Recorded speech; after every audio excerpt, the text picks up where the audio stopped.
Happy holidays, Wanderers, and welcome to our 2020 holiday special, Mistletoe and Murder. This year we decided to play in Monsterhearts, an RPG about the messy lives of teenage monsters. We would like to warn listeners with a big content warning.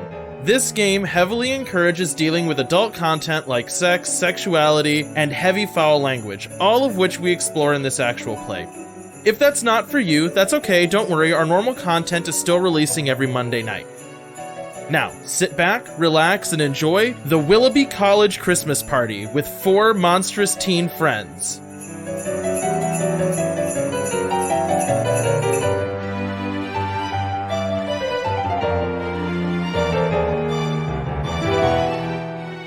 All of you have been invited to the President's Christmas Ball thrown every year by President Galassi. He lives in a remote and massive mansion given to the presidents of Willoughby University. It's set deep in the snowy pines. Getting there is treacherous, but once there, the Manor house is a warm and inviting refuge from the cold. At the far edge of the grounds, there is a cliff face that looks over the crushing iron-black waves of the Atlantic. The Manor is said to have a lullaby of waves and wind to soothe even the most restless to sleep. When all of you arrive, walking through the massive carved cherry front doors, you are met with a spectacle only seen in fairy tales and Christmas cards. Candles and trees, the smell of cookies and pine and cinnamon. The faint notes of orchestral music drift through other rooms. And far in the background, that lingering and intoxicating smell of Yuletime liquor circulating on golden trays. The mansion is made ready for a merry party to celebrate the end of the year. The house is packed with teachers and students alike, all in their most alluring festive clothes. President Galassi himself is an older gentleman and quite kind. He's a bit reclusive, but when you meet him, he's always genial and excited to help. He has a musical voice and a clever mind, and a face that looks carved with wisdom and long years. Some might even call him beautiful in a certain way. The party is in full swing when the clock strikes 10, and there's a crash and a scream. You all run into the grand foyer to find a crown surrounding the body of President Galassi. He is dead on the floor. Overhead, there are broken rails where he crashed through the balcony from the second floor. And that is where we begin. All of you have just rushed in to find the president of your university dead. So all of you have just run into this place. You can go ahead and tell me where you came from and who you are and what you look like. So Alice is... Do we want to talk about class? You can, yeah, go for it. Okay. Alice is a witch. She is running in from the dining room where she was trying to test out a potion she had concocted that makes people go fetch things for her when she asks them to. She's wearing tall black boots with like stiletto heels and like a sheath red dress with one shoulder covered and like one shoulder bare. So she runs into the grand foyer from the dining room that has like the buffet and drinks and stuff. Oh, she's got like long, like really long down most of her back, black hair in like loose waves. Okay, that means I need to change how my character looks because that's literally the same description I had. Dibs. I am playing Poe. He is the first string wide receiver for the football team on the college. Though he is not the best on the team, he's good but not great. He looks very muscular. He is wearing jeans, sneakers, and a breathable pullover with the campus mascot on it.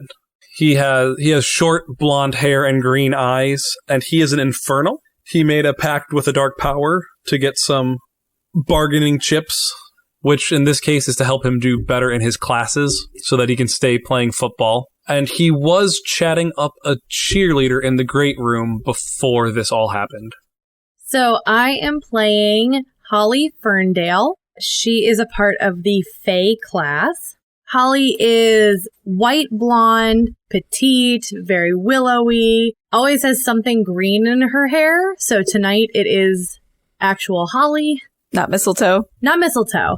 No, she thought she would stick with her namesake for Christmas. So she is one of probably a not a lot, but a few people who is on the second floor balcony, having come out of one of the bedrooms looking for her girlfriend.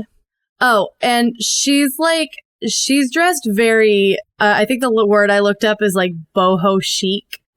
So even though it's winter, she's got stupidly light fabrics on. So like a really thin dress, knee-high socks, boots, and basically just like a big chunky sweater. And I'm playing Conrad. My class is the Queen. I am the head of the toughest, coolest, most powerful clique around, as I read the description from the book. We are a band called Conradical, which is the best name for a band ever, despite Zach's protestations. I won't. My band members' names are Scott, who is on bass, Kim, who is on drums, and Steven, who's on guitar.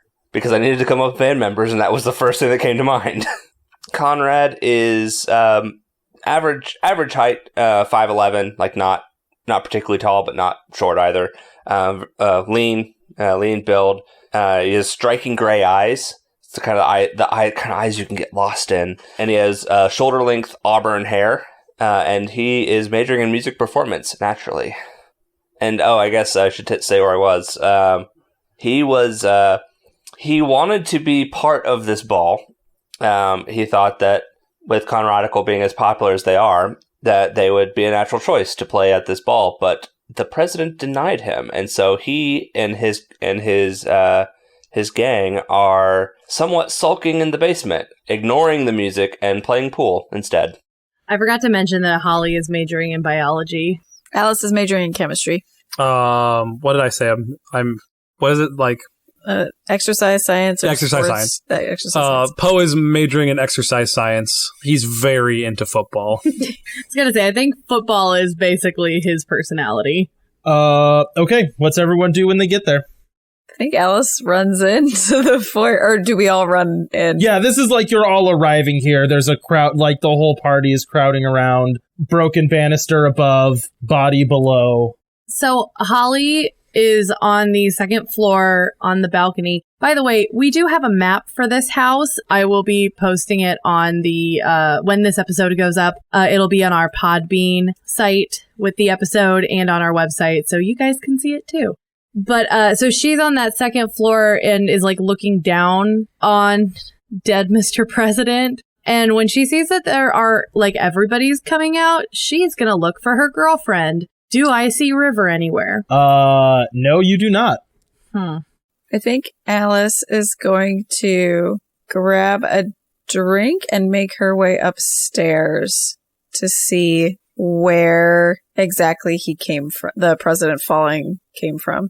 Okay, so there's like a clamor beneath. Like you can see, like at this point now they're trying to almost push the crowd back and be like, hey, like get like out of the way. There are a few people that remain with the body. You start heading upstairs and you can see, so on the south, so he fell into the great foyer. Right above that, there is a balcony all around the room. On the south side of the room, there is an open terrace. And it is from that south side where the open terrace is that he fell into the great foyer. Gotcha. I think Poe is trying to look casual about it, but figure out if he's actually dead, like from a distance, you know? If that's a roll, that's fine. If it's not, that's also fine. But I think he's trying to like play it cool. Like he has a persona of nonchalance kind of going, even if he is a little freaked out by someone dying in a party. Okay, so you have to make a keep your cool roll at that. Okay, roll with cold. That'll be a 12. No, I have -1 cold. That'll be a 9. Okay, so then this is where I tell you like a cost at doing this and you can decide whether to do it or not. If you like stare at the body long enough to like try to determine something about like one, whether president is dead, and two, whether or not like maybe like some kind of cause, you will like break down and start crying and draw attention to yourself. Yeah, Poe's not going to do that. Okay, so you like feel like that tug at you to like get emotional over what just happened the longer you look, but you like turn away and kind of like turn your back and start getting ushered out of the room with everyone else. Yeah, he's very compliant with that. He's just whatever and goes with the crowd as he's being ushered out. Okay. So Vice President Ona kind of starts ushering the crowd out of the room. Generally, she's kind of trying to push everyone that's on the lower story back to the great room and the ballroom, so kind of the back area of the party, and they're kind of trying to close doors. As she's doing that, she's going, please, there's been a terrible accident. Everyone get back to the great room and the ballroom. We will let you know when there's more information, but please, we need some space. As she keeps pushing people back out of the room. Now, the people that are upstairs, you kind of have a choice here. Either you can get ushered out or you can stay upstairs. Can Alice make it upstairs, or is she going to get pushed? You said you tried to head up that way, didn't you? Yes, yeah. Yeah, you're already upstairs then. Okay. Like, there was a bit of time here where, like, there was confusion and pandemonium before, like, someone took control and started trying to shove the crowd out of the room. So if during that time you wanted to, like, slip upstairs, you can do that. Okay. I think she wants to slip upstairs and see who is there. If she recognizes anybody. You recognize one person, and that's Holly Ferndale. Okay. Holly is kind of standing near the broken terrace. Okay. But she's definitely like over, like she's like looking over, like clearly looking for someone. Gotcha. Okay. I think Alice wants to stop her and offer her the drink that she grabbed and ask her, oh my God, did you see what happened? Yes, I know. How crazy is that? Thank you. Drinks are great. I know. What? Did you see anything? I was in the dining room. I just saw him crash through, but you were up here the whole time, right? Well, yes, but I've been looking for River. You haven't seen River, have you? No. This girl is going to be the death of me. She's just, I don't even know if she's at this party anymore, honestly. And I'm, and she takes a big swig of the drink, basically downs the whole thing. Yeah. You know what? I just need too much has gone wrong tonight. I just need to not think about that, and I will deal with that later. I kind of want to check out the open terrace. Is that door open? It is. Okay. What are your witch's moves? I have sympathetic tokens, so items of personal significance taken from others, and they count as strings. And then I can cast 2 hexes. Okay, gotcha. You walk out onto the open terrace. So I'll ask Holly if I'll kind of like pull her towards the doors, like, well, did you check out here? And pull her towards the open terrace and just start looking around. Can I do will this be a gaze into the abyss? This is also going to be keep your cool. This is keep your cool. Okay. Yeah. There's a reason why. Okay. So when you keep your cool and act despite fear, name what you're afraid of and roll with cold. Okay. Do I have to come up with something I'm afraid of? I'm drawing a blank right now. I'm guessing Cody knows what you're afraid of. Oh, I'll tell you. It's fine. Okay. That is a 7. Okay, so when you walk out onto the open terrace and look out, maybe this should have been gaze into the abyss. Anyways, it doesn't matter. You stare out into what is quickly becoming a, like, white out snowfall. Like, just straight down, piling up like crazy snow. You can see footprints in the snow where the president, like, reeled back, and as you like look at those, you get like an intuitive feeling, like you feel a strange sense of what happened here, and like that feeling starts to pull at you, and you can either choose to go with it and experience some amount of what happened to the president, or you can like resist and go like, this is pulling me into something spooky. I'll go with it. Okay, so going with it, you're looking out much like the president did. Like, you're almost getting the feeling that you're retracing his footsteps, like as you stand in the footprints he made. He like walked up to the balcony, overlooking the front. Yeah. You feel like jolt of terror, and like something is rushing at your face, and then you start backpedaling, and Holly, you just look on as Alice is standing in the open terrace. There's like a strong gust of wind, and then she herself starts stumbling back almost the exact way that President Glacy just did moments ago towards the open, broken balcony. I grab at her. Thanks. You kind of like snap out of it. It's freezing out there. Jeez. Who even knows why he was out there? Yeah, what just happened there? Were you, you're about to fall off the balcony too, and, hang on, I'm just gonna take one of these for my nerves, and I think I should be all good after this. And she pops one of her, I'm just gonna keep using edibles, because I think that's the best way to describe it. I think that totally works. Your Fey edibles. But yeah, but like a calming edible. We know drugs. We know drugs. Welcome to our podcast. We know drugs. Your Fey magic edibles. All right, and at this point, Alice, like, you're pretty shook up by this. Like, this was profoundly frightening. Okay. You gonna share those, or? I was just about to offer another one, and she hands over. It's like a gummy. Thanks. Okay, we're gonna flip over to Poe and Conrad. Did you also get ushered into the ballroom kind of great room area? Sure. I was trying to think, would he? And the answer is probably no. But then that splits the party three ways. And like, no, I'll let the story go where it needs to go. You can do whatever you want. Like, it's not gonna hurt me. It honestly doesn't ruin anything. If there's somewhere else you want to go, I guess my point is you have to have somewhere else you want to go. Does that make sense? Yeah, I'm gonna say when Conrad and his crew came upstairs and saw the crowd, he couldn't really see. I guess how did that? Were we like the first people there, or was there like a massive crowd there? None of you would have been the first people there. All of you were doing something else. There was a crowd already formed. Okay. Now you can ask around to try to figure out who was there first, but none of you were the first people there. Okay. I think Conrad would, he sees the crowd, he sees President Glacy, just kind of says to his crew, well, that's a interesting turn of events. Yeah, it was an interesting turn of events. This is gonna be fun. Okay. What do you think, Conrad? Where should we go? Do they start snapping now together in unison? Where are we going, Conrad? No, but they all do dress vaguely like Conrad, like a little bit, you know? Enough that it boosts his ego, but everyone else thinks it's a little weird. Well, this has nothing to do with us, so just say we go back, finish our game of pool. Okay, so you're gonna head back downstairs? Yeah. Okay. So, you know what? Where's the staircase down? To the right. It's the west staircase. Yeah. West staircase hall. Yep, you're right. Okay. So you kind of do get pushed back through the same way, but then you just head all the way back down to the basement. In the great room and the ballroom. I'm gonna say this is all taking place in the ballroom now. Poe, you've gotten shoved in there with the rest of the crowd, and like, all the doors now to the grand foyer and like the den are all closed. What do? You're just kind of in there with a crowd of people.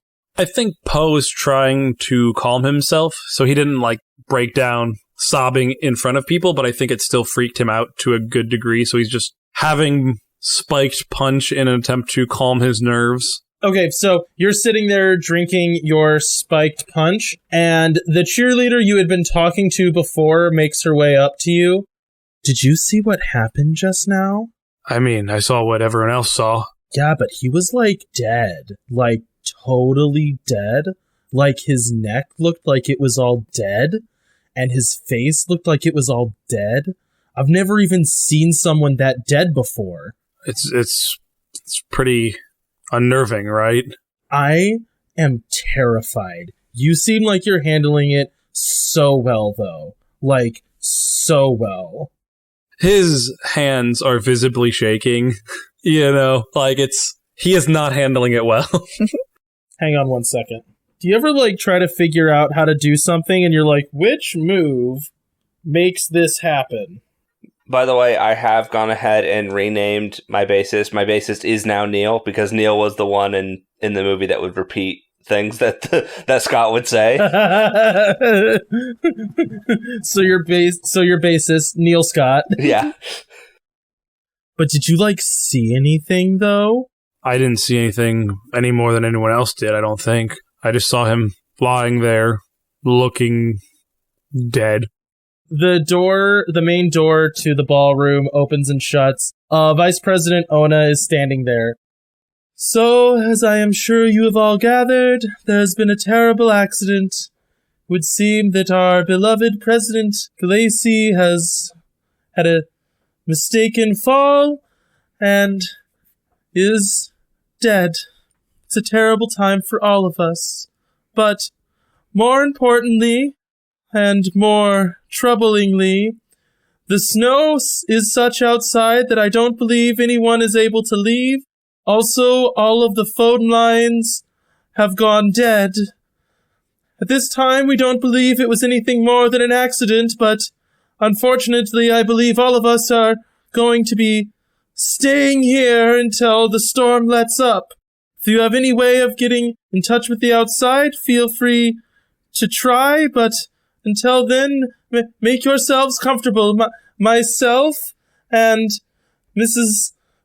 Glacey will bring you more information as we know it, but please make yourselves comfortable and seek solace with each other. She, sniffs and turns around and leaves. So I imagine during that interaction, with the vice president, when she specifically says Glacey is dead, I just imagine the cheerleader says, "I knew it." So dead. Okay, we're gonna flip over to Holly and Alice. So while we're still up by the open terrace, I want to use my Fae move of Beyond the Veil to seek an audience with the Fairy King. Busted out the big guns. Okay, what happens when you do that?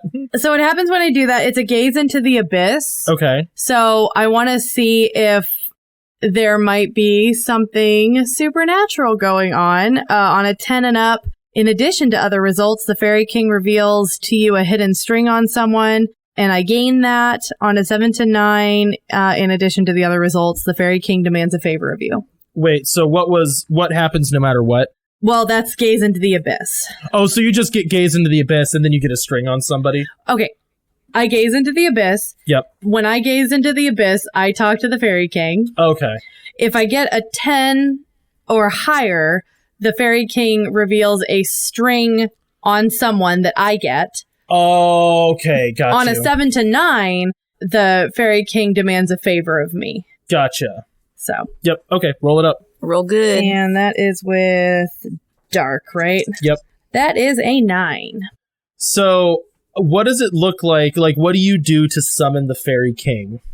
I think that she takes, one of the holly out of her hair and just, blows on it really seductively. And that's, her calling, I guess. So... Alice, to you, this doesn't look like anything happens. Holly is just standing, in the open window. She takes a sprig of holly out of her hair. She blows on it, and then you just see her kind of, stiffen a little bit. Okay. Holly, to you, once you blow on that, you feel, hands wrap around your waist, and you feel a mouth press up against your ear and go, "What do you need, child?" How do I address him? However you would address your... creepy Daddy. Fairy King. I mean, if you want... I was about to suggest that, and you beat me to it. Well, I'm trying to learn something, Daddy. Did you, This is the game we're playing! Don't laugh! You're doing great, Mandy. I'm trying to see if I can find out what happened to our university president. Did he, is there anything supernatural going on here? I think I lost the voice. Oops. That's fine. When you call him Daddy, he nips at your ear a little bit, and he just goes, "Nothing natural about this, dear. Something terrible and fearful killed him. Not something like us, but something akin. Keep that in mind. And now, my dear, you must do something for me." What is it, Daddy? Well... us Fae have a certain appreciation for the things that are ours, and I see that your little toy river is nowhere to be found. I find that insulting on all of our behalfs. Pray find her, and find out why she was not at your beck and call when you needed her. And that presence you felt immediately disappears. Okay. And there just is a lingering smell of pine. So does Alice hear her talking, or is it's just a... Yeah, I think you would hear one half of that conversation. Okay. What was that all about?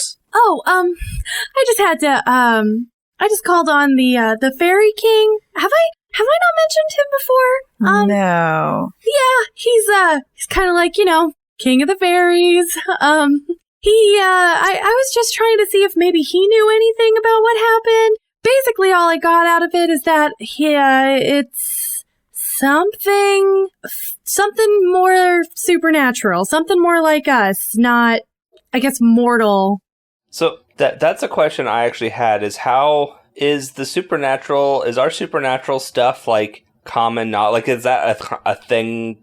Like, can we... No. No, it's not. This is a reveal to me. I would say... Is it?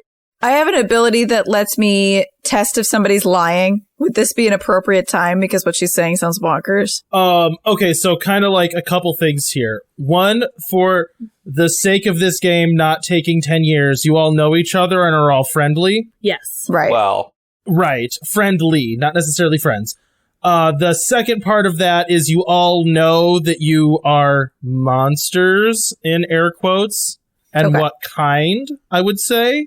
Okay. The third part of that is it is generally, like, understood that there are supernatural things. People don't generally talk about it for fear of, like, persecution, right? Like, Okay. burn the witch. That might also be why we've all kept in touch, even though we don't always like each other. Yeah, you're part of, like, a secret society just by default. Right, there's three of us that we can talk to about our weird powers and not be, like, ostracized, Right. even if we do not always like each other. I think, too, at least for Holly, like, she's crunchy enough that people think, she's just high, like, whenever she talks about this kind of stuff. Yeah. And I think generally, at least the way that I view her class is she doesn't really care. But like I said, most people just think she's high when she talks about stuff. So I will also say it is a valuable clue that the Fairy King said that the president was killed by, like, a titular monster, like Monsterheart monster, and not by a mundane. So if you know for sure 110% that someone is mundane, you know that they didn't Right. kill the Yeah. president. mm-hmm. That is the clue that you just received there. Certain people in this world are mundane, certain are not. All of you are not. Yeah, but I was going to say, but knowing that for 100% may be difficult, though, because if they don't talk about it. That's true. That's true. Oh, so you wouldn't have said anything about River, right? That was not part of your half of the conversation. Yeah. Well, you would not have heard anything about River. Okay. I didn't say anything in response to that. So something not natural going on. Why don't you step out on the balcony and see? Maybe you can sense something. Yeah, just, catch me if I start falling. Right. Yep. Holly's gonna do, like, the same thing that Alice did. Make me a gaze into the abyss roll. 11. Okay, so with an 11, you get a similar feeling, but this time you're able to, like, kind of stave off, like, the instinctual fear reaction that Alice had when she stood in the same place that you're doing right now. So in this case, you're standing there, you feel like that sickening, like, fear and lurch, but in this case, you can ask me one question about it. So what do you want to know about this? Anyone got any ideas? I don't know how to ask this, but I want to know if something physically climbed up and down. You know what I mean?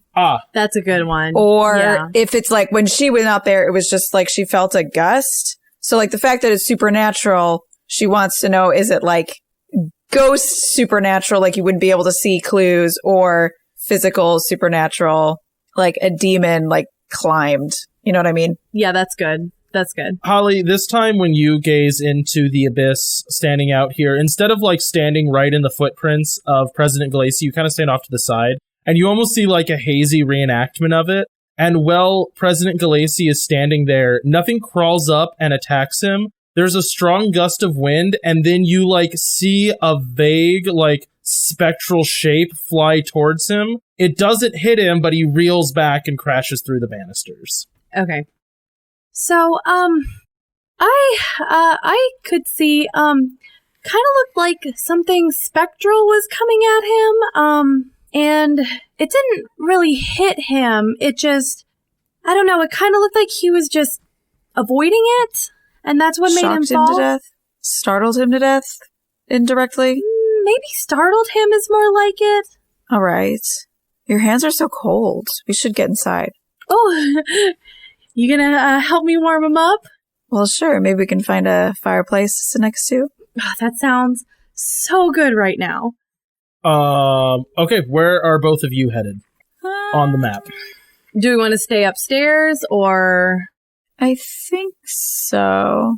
Yeah, I think Alice will take her hand and say, maybe we should check some other rooms, see if you can use your magic touch and find another vision. What room do you want to try? So I thought there were more rooms like right off the balcony, but we kind of have to walk quite a ways around. Right now there's no one else up there, so it's fine. Okay. I'm going to guess that the master's sitting room or the master bedroom is going to have a fireplace, so I think we head over there. Okay. Master sitting room. Definitely would, yeah. Master sitting room. So how handsy are you guys getting when you press into the master sitting room? Holly's definitely like holding her hand and like pulling her at least. Yeah. When the door to the master sitting room opens, you hear a voice call from the master bedroom, a very familiar voice, say, "Is that you, Mr. President?" And now we're going to cut back to... Let's cut back to Conrad. Conrad, you're in the basement with your band. You're still playing your game of pool. Upstairs, you know that the president of your university has just been killed. And you also know that, like, at least you probably saw Poe up there. So what are you doing? Is there anybody else down here? So you just said that you're in, like, generically a pool room. I would say immediately in that room, no. But if you want to, like, look around and try to find some other people, you can kind of tell me the type of people you are looking for, and then I can kind of tell you what you find. Does that make sense? Gotcha. So there's, like, specific named characters, and then there's also just you can talk to a type of student, if that makes sense. Like Zach said, he was talking to a cheerleader, which made a cheerleader materialize.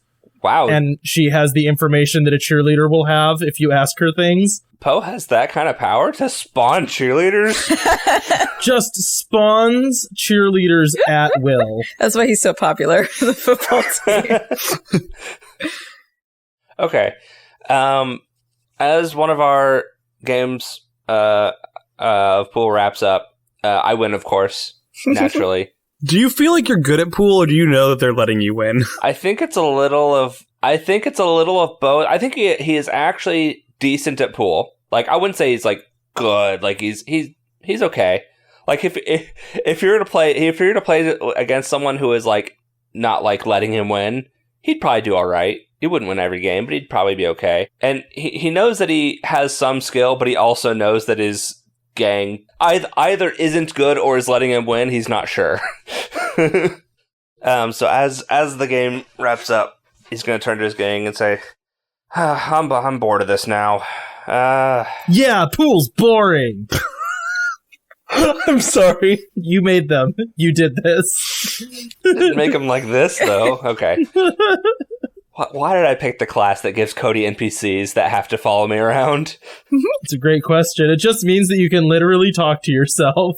It means you can leave them if you want to, like, let them there for a little bit. You lose a little bit of your benefit, but you don't have to have them there constantly. Yeah, I know. And I was already thinking about doing something like that. Well, seeing as I think we're done with this now, I mean, I guess we could try to figure out what happened to good old President Glacy. Got nothing better to do right now, right? Yeah, we don't have anything better to do. Pool's boring. How about, Neil, how about you go to the ballroom and ask around there, see what people know. Let's see, where else do I want to send people? Kim, you stay down here and ask around, and Steven, you come with me, and we're gonna go investigate upstairs. Meet back here in half an hour? I don't know if I can climb stairs, man. Stairs are steep, and I don't know about it, man. I think maybe, okay. Kim says nothing. She just sits on a stool.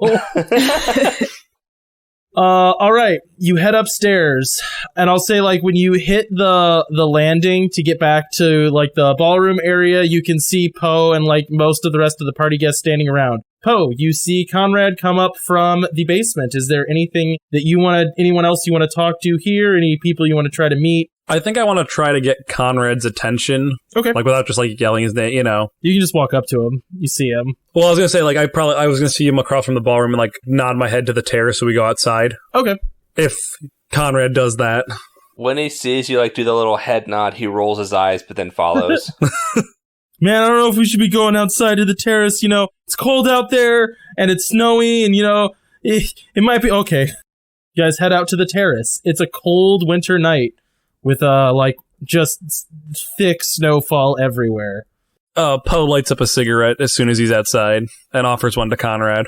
He'll take it. So, that's pretty fucked up, right? Yeah. I wonder what happened. I was gonna ask if have any way to figure that out.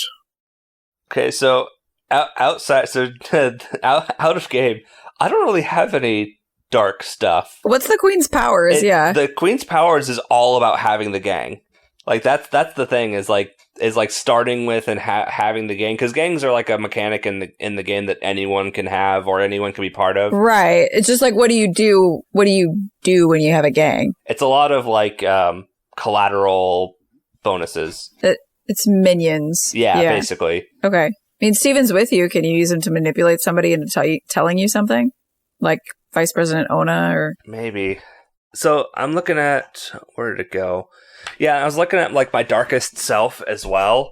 And it's my darkest self isn't...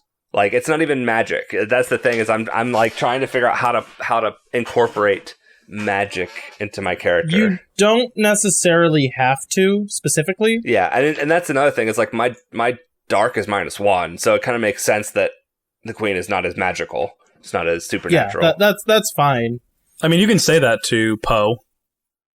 Well, unlike the rest of you guys, I don't seem to have quite as a big an attunement to the supernatural. Shit. He takes a long drag. I guess I don't know where Faye or Alice is, but... Holly? Not Faye, oh gosh. Oh, sorry, I've been trying not to say Faye. Why would you pick a class name that's the same as another character's name? I have no idea where Holly or Alice is, but I guess I can try to figure out stuff. You want to come with and make sure no one sees the crap I'm about to do? I sent Neil and Kim off to other areas of the house to ask around, see what anyone knows, but see what they come back with. He stubs out the cigarette against the wall and heads to the foyer where the body was. Once you walk back in from the terrace, you immediately run into Tabitha. She's standing there kind of wide-eyed as you and Conrad walk back in. Oh my gosh, where were you? I was so scared. Who's Tabitha? She's the cheerleader you were talking to. You didn't give her a name. Definitely did. I don't remember hearing a name. That's cool. The recording will prove I did.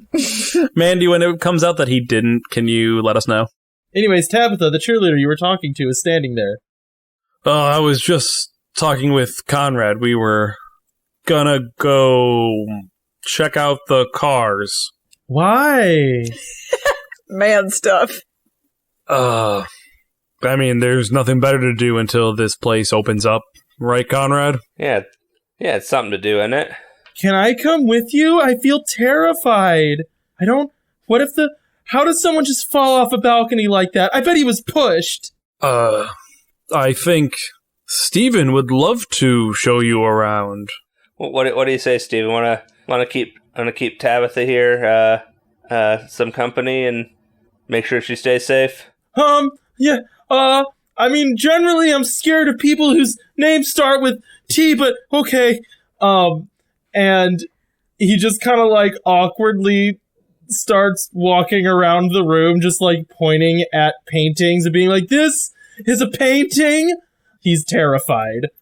All right, so where were sorry, Conrad and Poe, where were you headed? The Grand Foyer. We're going to look at cars. That's what I was told. You can if you want to. So I realize he is in your band, but Steven is the most annoying. Why did you pick him to stay with you? Sometimes it's nice to have sometimes it's nice to not have the yes man around, if you get my drift. And Kim, you know Kim. She seems like the favorite of... she's my favorite of your band. I can understand that. Anyway, we're heading to the Grand Foyer. When you go into the Grand Foyer, The body has been moved. It's no longer just like sitting on the floor. VP Ona is still there. She's like frantically tapping at a cell phone, and standing next to her is a kind of large red-faced man. His name is Dr. Nickel. I would say, what was your major, Poe? Exercise science. And Conrad, yours was music performance? Music performance. You would know that Dr. Nickel is a theater teacher. Okay. How do you want to play this, Poe? Not Poe. You're not Poe. I'm Poe. How do you want to play this, Conrad? Do you want to distract them? Do we just want to try to get information from them? My way of gaining magic, so to speak, is a little bit more showy and takes a few moments to work. So, Cody, can you run over exactly, like, they're kind of where we want to be, right? Well, it depends on where you want to be. They're standing in, like, the middle of the room talking. Vice President Ona is tapping on a cell phone. Dr. Nickel is just, like, talking to her, but, like, quietly, you know. I mean, we could also go upstairs if we want to try to get around them. That's also an option. Well, I could go talk to Dr. Nickel for a bit and see what he knows. I took one of his theater classes a couple semesters ago, and we get along pretty well. All right, distract him for just a few moments, and I should be able to hopefully gain some information. Sounds good. I would like to gaze into the abyss, Cody. Okay. What do you want to do? I think at this point I'd want to know how he died, since Poe and Conrad have no idea if it's supernatural or just he fell kind of thing. Okay. And I imagine the way that Poe does gazing into the abyss is he draws like blood sigils on things. So he flips open a pocket knife and just like slices his palm and then uses like with his thumb takes some blood and like draws a symbol like on the ground. Okay. That will be a 13.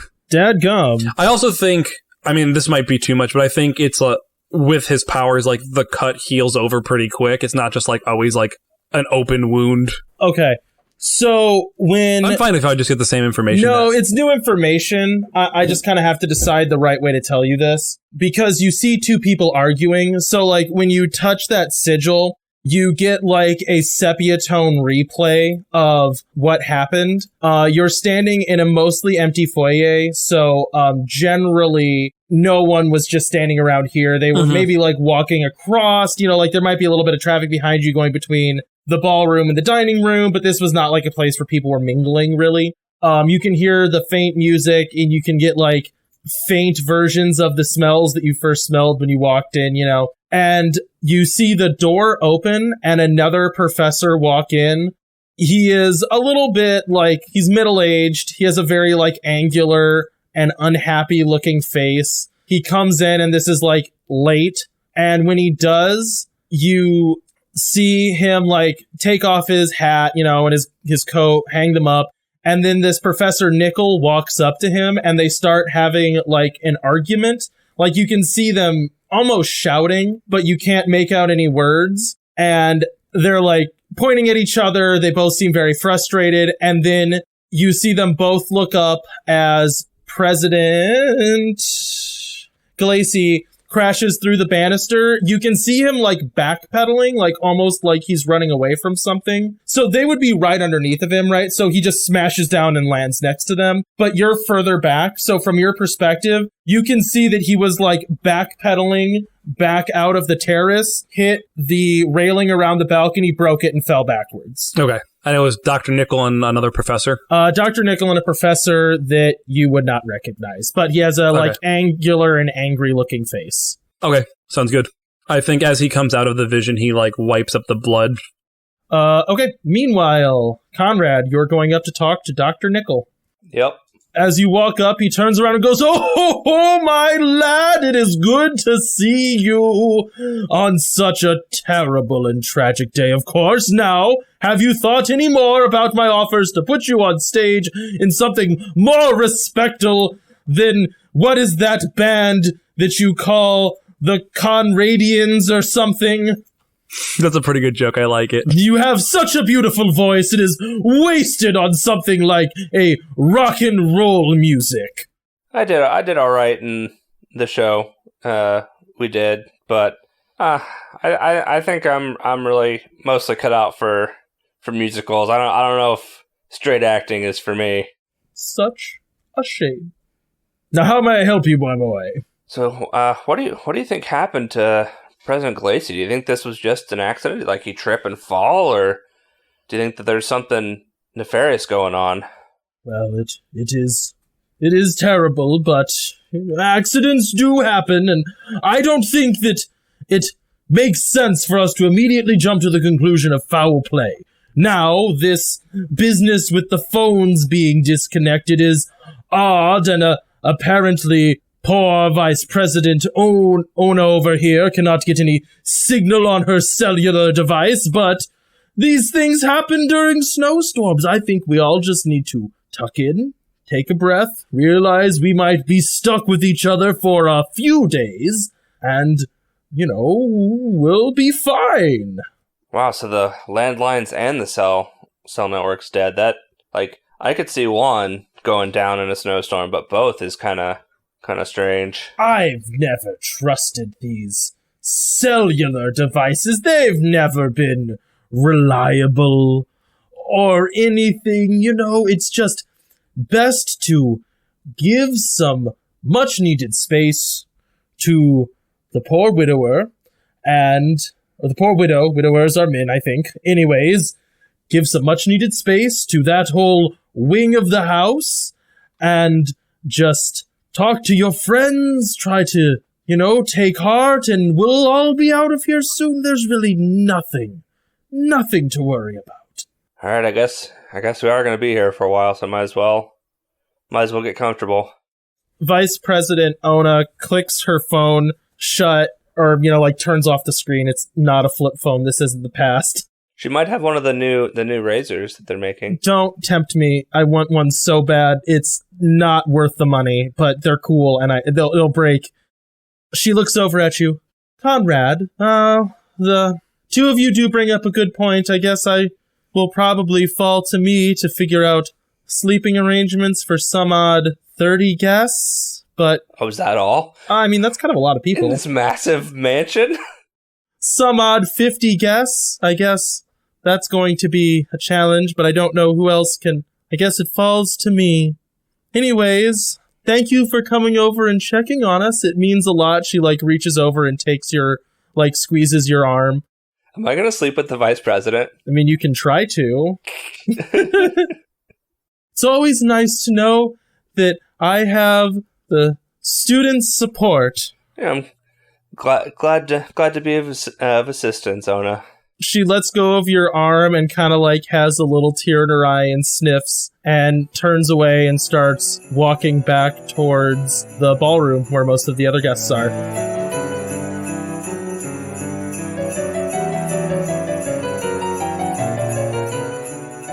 Thanks for listening to this episode of Mistletoe and Murder. Monsterhearts was created by Buried Without Ceremony, which you can visit at buriedwithoutceremony.com to support their role-playing games about community, doubt, queerness, and the collapse of civilization. The music for this show is A Moment's Reflection from audiononics.com. If you liked this show, you can check out more of our actual plays at the Wandering Gamer Network's website or Podbean, as well as interact with us on Twitter, Facebook, and Instagram. We also post Let's Plays on YouTube under the channel Wandering Gamer Network and on Twitch under Wandering_Gamer_Network. Until next time, you better watch out.